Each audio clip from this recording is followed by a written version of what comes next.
All right, everyone, I'm back with the number 3 best bass fishing lure in my opinion, and I talked a little bit in the last video about how well I did at a tournament with these lures, and if they're on, they're on, and you're gonna have an awesome day. And I want to say at least 7 times out of 10, you're gonna catch fish on these, depending on the time of year and things of that nature. But it's the Kevin Van Dam Strike King Square Bill Crankbait, and I'm pretty sure this is a very common opinion that this lure is just absolutely nasty, and you really don't have to be the best fisherman in the world to fish it. It's something that is just, it can be a cast and retrieve type situation.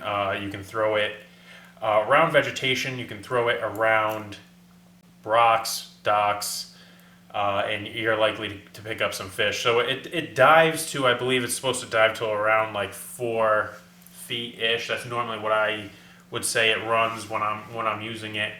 And so, like I said, you could do a cast and retrieve, just a steady retrieve, and you just gotta kind of figure out what the fish want that day. Sometimes they want it real fast, ripping it through the water.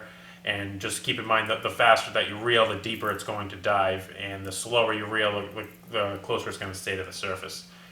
But sometimes I like to throw a little bit of a twitch into it, just that a little twitch of your wrist, just to make it just dart, just that little bit, just to make it just seem out of the ordinary, and see if a bass will pick up on that. I do like to use 2 different colors. So this one here is the shad color. It's classic. It's just white and black. You really can't go wrong with it.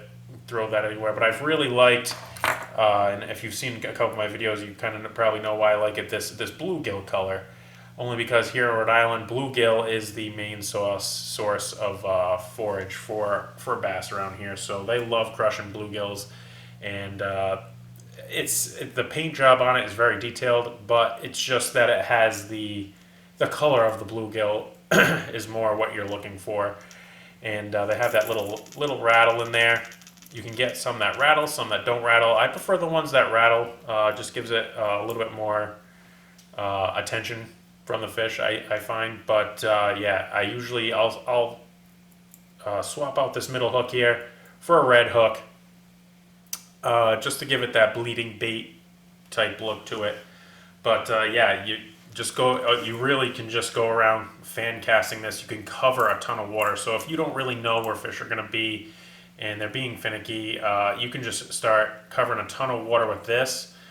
If there's not a ton of weeds around, it does get hung up on weeds a decent amount, only because of the treble hooks. The square bill does do a decent job at deflecting off of rocks and things of that nature, but weeds, you want to be just above the weeds if you can help it. And or around them. So once it gets really choked in the summer around here, it gets kind of difficult to throw this. But fall and spring throwing this is absolutely dynamite. All right, so go hit up Bass Pro. Check them out. I think they're not too expensive. Get yourself a couple. Get yourself a bluegill. Get yourself a shad color, or maybe the sexy shad color. Isn't bad either. I've seen some people have some success on that, and go throw them around, and I don't think you're going to be disappointed. They cast well too. They have a decent amount of weight to them, so go throw them around. Let me know what you think. I've had great success with them. Like I said, this lure literally won us a tournament. We caught a ton of fish as soon as we switched over to it. It was the craziest thing. But yeah, number 3 best bass fishing lure, your Strike King Kevin Van Dam Square Bill Crankbait. Do me a favor, hit that subscribe button for more tutorials, more reviews, more tips, and I'll see you on the water.